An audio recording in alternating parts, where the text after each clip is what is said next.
Tu construis une fintech, tu construis un SaaS, tu construis une application pour aider les gens à mieux gérer leur argent, donc même une plateforme d'investissement. Et ton but, c'est de construire ton MVP, d'être sûr que les gens restent sur ta plateforme. Bah, tu es au bon endroit parce qu'aujourd'hui, on va essayer de comprendre comment, avec 3 piliers simples, on peut construire une application où les gens restent dessus dans le milieu de la finance et l'utilisent. Donc, on va prendre tout le long de la vidéo comme exemple Revolut, parce que pour moi, Revolut, c'est pas, on va dire, la néobanque de référence pour rien. Ils se démarquent, on va dire, par leur expérience utilisateur, tout simplement, dans un milieu où, justement, l'expérience utilisateur était en chute libre, donc le monde de la banque traditionnelle.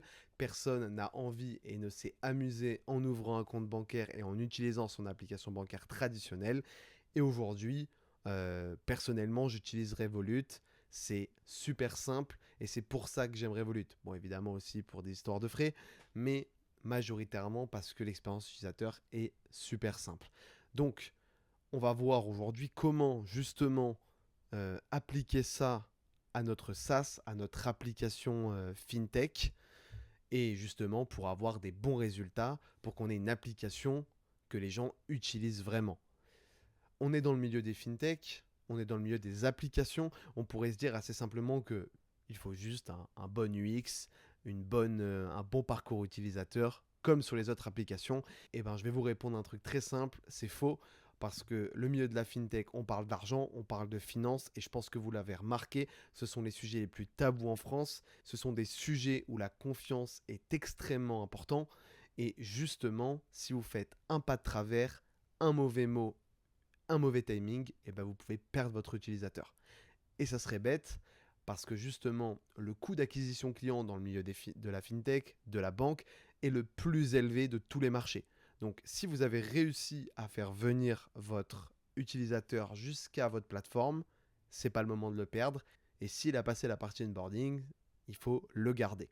Aujourd'hui, pour donner quelques chiffres, 60% des utilisateurs abandonnent pendant l'onboarding, si le parcours il est trop long ou confus.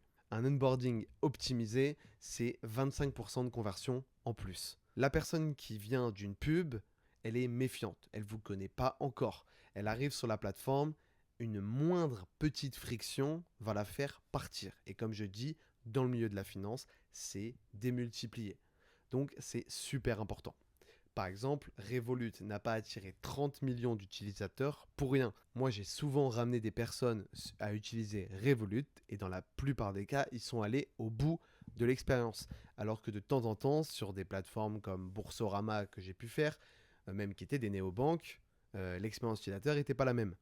Donc c'est pour ça que c'est un super exemple à prendre pour construire sa fintech. Donc, on parle d'onboarding aujourd'hui. L'onboarding, moi j'appelle ça le moment critique. Si on veut, l'onboarding, c'est le premier contact entre votre produit et le client. C'est là où on va voir si votre produit convainc. Mais le problème, c'est que votre produit, lui, peut convaincre, mais si l'onboarding est mauvais, ça sert à rien. Donc c'est la première impression, c'est la confiance. Le but de l'onboarding, c'est qu'il soit le plus court possible, le plus clair possible et apporter de la valeur le plus rapidement possible. Par exemple, pour une banque, quel est l'objectif de son onboarding? C'est lui permettre d'ouvrir un compte le plus rapidement possible. Par exemple, avec Revolut, on peut facilement avoir un compte ouvert en 5 minutes. La première étape d'un bon onboarding, c'est la progressivité des étapes. Qu'est-ce que ça veut dire? On va reprendre l'exemple de Revolut tout de suite. Bon, voilà, je vous ai trouvé un onboarding qui est pas forcément en français, mais bon, c'est pas très grave, vous allez comprendre. On arrive sur l'interface de l'application Revolut. Qu'est-ce qui se passe? On arrive, on va nous demander notre numéro de téléphone. Pour en général la majorité des fintechs, vous avez besoin de récupérer des informations sous forme de formulaire. Vous savez un peu, vous êtes chez votre conseiller de gestion de patrimoine, il va avoir son document devant lui et vous allez devoir remplir un tas de choses. Évidemment, c'est digitalisé, c'est beaucoup mieux. Mais la première chose à retenir, c'est chaque étape doit être dissociée. Une étape par une étape, on ne mélange pas trop d'informations pour l'utilisateur. L'utilisateur a une chose à faire, c'est remplir son numéro de téléphone. Ensuite, il envoie son code. Évidemment, la majorité des gens ont un iPhone, du coup c'est encore plus facile, ils n'ont même pas besoin de sortir de l'application. Je pense que c'est aussi sur ça qu'il parie. Alors que par email, tu es obligé de sortir de l'application. Ensuite, ça, je suis pas sûr qu'on nous le demande, l'histoire de notification, tout le temps. Mais bon, on te le demande. Je pense pas que ça soit un gros point de friction. La deuxième étape, c'est quoi? C'est quel est ton pays de résidence? Voilà, on reste mono-tâche, une seule étape. Il n'y a pas de questions à se poser. Je sais ce que je dois faire. Je donne mon adresse. Pareil, des fois, on va avoir 4 champs d'adresse sur certaines applications. Non, on limite le plus possible. 2 ou 3 avec 2 obligatoires. Voilà, le postcode, donc le code postal et l'adresse. C'est tout. Ensuite, le nom avec le prénom et un alias. On choisit un nom de user pour Evolute, une date de naissance, un mail, et ensuite, on crée un mot de passe. Et là, ce qui est bien, évidemment, c'est plus facile quand on est sur des applications, c'est que le mot de passe, c'est très simple. On crée un petit mot de passe avec 4 ou 6 peut-être aujourd'hui, et c'est tout. Sur cette partie-là, la Revolut essaie de venir justement traquer un peu qui est l'utilisateur. Je suis pas sûr qu'aujourd'hui ça y soit encore, mais le but là, c'est de venir proposer des choses sur mesure après et de connaître mieux le client. C'est pas forcément très utile, je trouve que ça rajoute une étape. Je sais plus si c'est encore d'actualité aujourd'hui, mais ça peut être utile dans un, on va dire, dans un second temps, mais pas forcément dès le début vu qu'on veut réduire ce temps-là. Et quand on a fini ça, qu'est-ce qui se passe maintenant? On a eu 3-4 étapes et on arrive sur l'application. Et ça, pour l'utilisateur, c'est super important parce que directement, il arrive sur l'application et il a la valeur perçue de l'application. Donc, on peut dire que l'onboarding, d'un point de vue progressivité des étapes, est super intéressante. Pourquoi? Parce qu'à chaque fois, on est monotâche, on a une simple phrase, une simple action à effectuer, et en plus, très peu d'étapes. On va faire une petite comparaison. Par exemple, ici, on est sur Finari, une autre fintech, du coup plutôt récente, et on a une progressivité des étapes avec une étape monotâche. Voilà, le prénom, on va nous demander notre âge, et ainsi de suite. Par exemple, à l'inverse, là je vous ai trouvé du coup un onboarding d'une banque traditionnelle pour vous montrer un peu la différence. Qu'est-ce qu'on a? Tout de suite, on a 4 champs. Et encore, je pense que ça a été revu, mais on a déjà 4 champs à remplir, donc plusieurs informations en même temps. Qu'est-ce qui vous donne le plus envie entre cet onboarding-là ou l'onboarding de Revolut? Je pense que la réponse est claire et on sait pourquoi. L'onboarding augmente la rétention chez Revolut et non dans les banques traditionnelles. Maintenant qu'on a vu ça, on a vu la progressivité des étapes et on a comparé un peu, du coup, la partie monotâche avec une banque traditionnelle et des néobanques. Du coup, moi, ça fait 5 ans maintenant que je travaille autour des différentes fintechs. Je suis rentré d'abord par le milieu de la crypto et puis après éducation financière et aujourd'hui SaaS autour de l'open banking, ce genre de choses. Je travaille et j'aide justement les fintechs à améliorer leur UX, créer des MVP qui améliorent la rétention et la conversion de leurs clients. N'hésite pas, si tu es en train de monter un produit, un SaaS, une fintech, tu peux prendre rendez-vous, on se pose 15 minutes et on discute de ça. C'est totalement gratuit, ça me ferait énormément plaisir. Maintenant, un point super important, le problème de la finance numéro 1, c'est son jargon. Je pense que vous le savez, dans le milieu de l'éducation financière, le gros problème, c'est que le jargon financier n'est pas compris par l'ensemble des gens. L'utilisateur va sentir comme une espèce de supériorité élitiste parce qu'on utilise ce langage et il ne va juste pas nous comprendre et il ne va pas avoir envie de faire un pas vers nous. Et bien dans la fintech, c'est pareil. On ne peut pas utiliser des mots compliqués. Certes, notre valeur, notre expertise est importante, mais il faut vulgariser ses propos. Ça ne veut pas dire devenir non pertinent ou même, on va dire, falsifier ses propos, mais il faut parler au plus grand nombre, surtout si c'est votre cœur de cible. Donc le wording, c'est le plus important. Il faut que le langage soit clair, direct, avec des bons CTA, mais ça en reviendra dans plusieurs autres vidéos. Mais même pendant l'onboarding, il faut que ça soit simple. L'idée, c'est que on peut avoir jusqu'à 30% d'abandon parce qu'il y a eu un mauvais mot, tout simplement. Dans le formulaire, si on parle d'un mot compliqué et qu'on ne comprend pas ce qu'on va faire, c'est perdu. On a perdu l'utilisateur. Donc maintenant, on va reprendre l'onboarding de Revolut. On va justement traiter le premier sujet qui est quand même un peu du wording, puisque on va justement retrouver des mots plus des stories. Là, ce que fait Revolut, vous n'êtes pas obligé de le faire, on s'en fout, mais ce qu'il y a à retenir, c'est qu'ils utilisent des formats que vous avez l'habitude d'utiliser. Donc, tous les jours, les gens regardent des stories Revolut pour pouvoir montrer, on va dire, directement leurs fonctionnalités et leurs avantages, ont utilisé le format story dès l'ouverture de l'application pour justement mettre en valeur leur application. Ce qui est marrant, c'est que je pense que c'est réutilisable, pas forcément de la même manière, mais de se dire tous les petits mécanismes automatiques qu'on développe, on va dire voilà, dans notre habitude digitale, il faut les réutiliser. La notion de scrolling, elle est très bien, la notion de story, elle est très bien. Cette notion que quand un bout, on va dire de l'application, un layout, un cadre, peu importe, est devant vous, il faut que d'un coup de pouce, on puisse l'enlever. Toutes ces choses, c'est des choses que, on va dire, Apple ou même certains réseaux sociaux nous ont mis dans nos habitudes. Et si l'application a la fonctionnalité, tout de suite, on crée un lien d'habitude directement avec l'application et c'est super fort. On va reparler du wording parce que je me suis un peu éloigné. Pourquoi le wording, il est bien? Parce que il est très simple. Regardez le nombre de mots qu'il y a. Toujours un gros titre. Donc inscrivez-vous à Revolut avec juste le numéro de téléphone, avec une légère petite phrase. Pareil pour le code. Pareil pour les notifications, on ne remplit pas la page, on préfère un emoji avec quelques phrases. Pour ce qui est du pays de résidence, c'est la même chose. Qu'est-ce qu'on a déjà? On a juste un titre, quelques mots. La partie du coup, on va dire juridique, elle est en très petit en bas, donc elle est visible mais elle est en très petit. On laisse du blanc, on laisse respirer. Et en plus de ça, évidemment, pour le pays, on fait une liste. On évite au maximum de faire écrire l'utilisateur. Moins de friction, ça fait gagner du temps et ça fait gagner de la rétention. Pareil pour l'adresse, même chose, un titre, quelques mots. C'est toujours ça. Un titre et quelques mots, pas plus compliqué. Créer un password, etc. Et c'est là où c'est super fort, c'est qu'il faut trouver des bons mots simples et en plus, pas forcément très compliqués.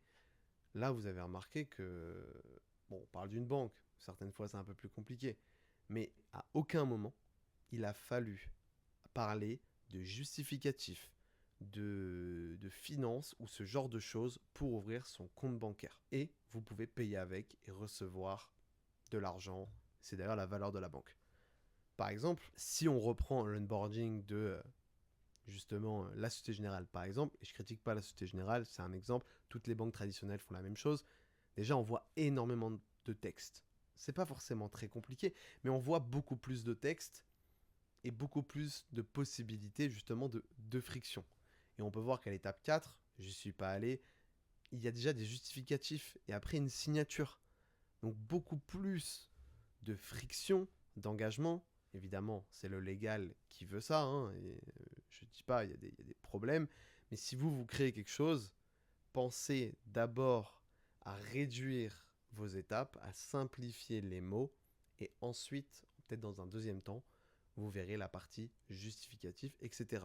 Je sais que ça va dépendre de votre activité. Ensuite, on va dire, je pense pour moi, la plus grande valeur qu'on peut apporter à un onboarding, c'est la première valeur perçue.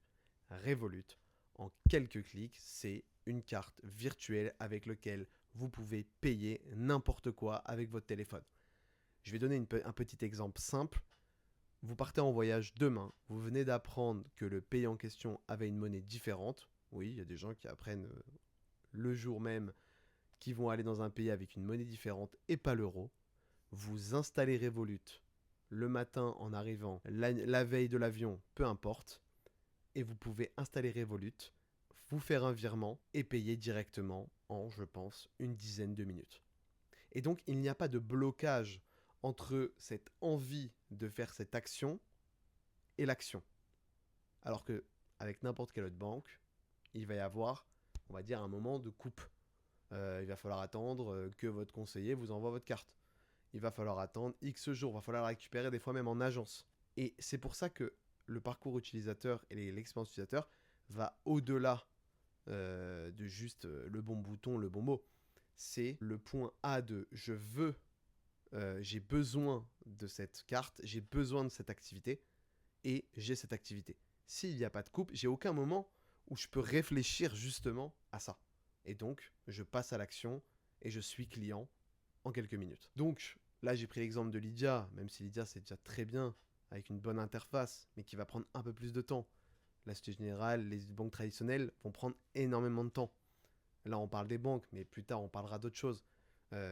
Si par exemple, vous avez une super application permettant de, je sais pas moi, mieux gérer le budget, améliorer le tracking d'investissement, il faut que très rapidement, l'utilisateur puisse connecter un compte, des dépenses et voir directement ce que le produit peut lui proposer.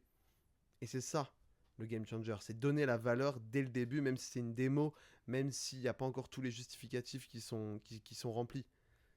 C'est catcher l'utilisateur. Donc, la conclusion, elle est simple. C'est que Revolut a réussi, avec un onboarding super simple, comme vous avez vu, hein, c'est que quelques écrans, à maximiser son taux de rétention et son taux de conversion. Je pense qu'il y a, évidemment, il y en a toujours, mais très peu de personnes qui ont commencé l'onboarding de Revolut sans le finir. Bon, après, c'est une autre question, est-ce qu'ils utilisent Revolut ou pas, mais au moins les clients ont l'application Revolut et ont créé un compte dessus. Donc la technique, elle est simple, vous prenez 5 à 10 utilisateurs, donc pas forcément toujours des proches. Le but aussi, c'est que vous prenez des personnes différentes et vous regardez simplement où est-ce que ces personnes s'arrêtent. Est-ce qu'elles ont des questions à un moment? Soit vous le faites à côté, soit vous le faites en conditions réelles. Mais je pense que ça vaut le coup de passer beaucoup de temps sur cette partie-là. Et même plus qu'une autre partie. Parce qu'une fois que la personne est convaincue et qu'elle est rapidement sur votre application, c'est quand même un game changer. Ensuite, il faut trouver justement cet équilibre entre j'ai besoin de X informations pour que l'activité soit légale, pour que l'activité marche sur l'utilisateur, et un niveau faible justement d'étapes pour que la personne ne parte pas. On peut trouver plein d'astuces pour ça. Justement, faire quelques questions, arriver sur le dashboard et ensuite au fur et à mesure demander d'autres justement justificatifs pour certaines features. Parce que au moins la personne est déjà dessus. On a un peu gagné ça. Et ça peut être une super méthode pour justement combiner le mix d'un quelque chose de pas trop long et en même temps de, on va dire, pertinent pour vous. Ensuite, un autre point dont on n'a pas parlé, la barre de progression sur les formulaires est super importante. Ça paraît basique aujourd'hui, mais de savoir où on en est, de savoir combien de temps aussi ça va nous prendre, c'est une espèce de transparence qui permet à l'utilisateur d'être compris et de comprendre où il en est. Ensuite, on va parler justement du wording. Pour le wording, moi je pense que il faut tester son audience. Vous voulez toucher du mass market, parlez à votre mère, parlez à votre grand-mère, parlez à votre père qui n'est pas forcément dans la finance, sinon ça ne marche pas, et faites-le tester l'onboarding. Est-ce qu'il comprend? Est-ce qu'un enfant, soyons raisonnables, ne parle pas d'argent, mais est-ce que quelqu'un de jeune peut comprendre ce que vous dites? Voilà, avant d'arriver sur la plateforme. Si votre but est de révolutionner, je ne sais pas, le budget, l'investissement pour monsieur tout le monde. Ensuite, donc, le time to value, donc la rapidité à donner de la valeur. Là, il faut justement que vous priorisez qu'est-ce que c'est la meilleure feature, la meilleure démonstration de valeur de votre produit et que vous la mettiez en avant le plus rapidement possible pour donner l'effet « Waouh, je suis convaincu ». Pour finir, comment mesurer tout ça? Je pense qu'il faut des KPI, on va dire, très précis.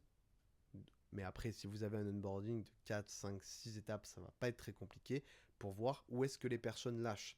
Et ça, vous pouvez le faire avec un petit réseau de testeurs. Et pour tester des gens, c'est pas très compliqué. Déjà, vous pouvez utiliser un maximum votre entourage, vous pouvez contacter des gens sur LinkedIn, ils se feront un plaisir de vous aider. Vous n'êtes pas dans une démarche de vente, vous êtes juste dans une démarche de voilà, je sors un outil, est-ce que vous pouvez tester, je pense que ça peut vous plaire.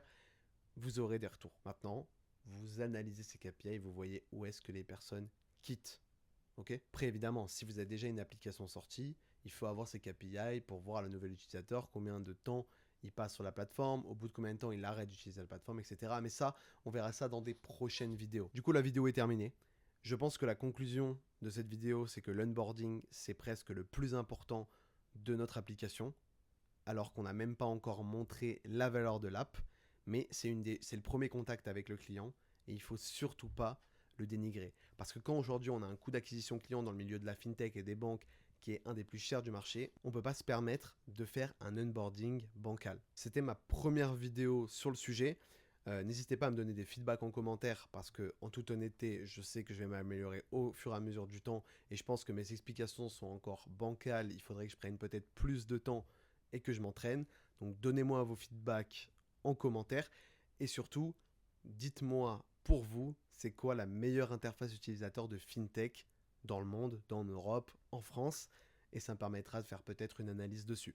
Et d'ailleurs, si vous avez un SaaS, une FinTech, ou vous avez envie d'en créer une, vous êtes en train de faire une maquette et vous voulez en discuter, faire un petit audit, n'hésitez pas à me contacter, prendre rendez-vous dans les commentaires, je me ferai un plaisir de regarder tout ça. Donc on se retrouve très vite pour une nouvelle analyse de FinTech.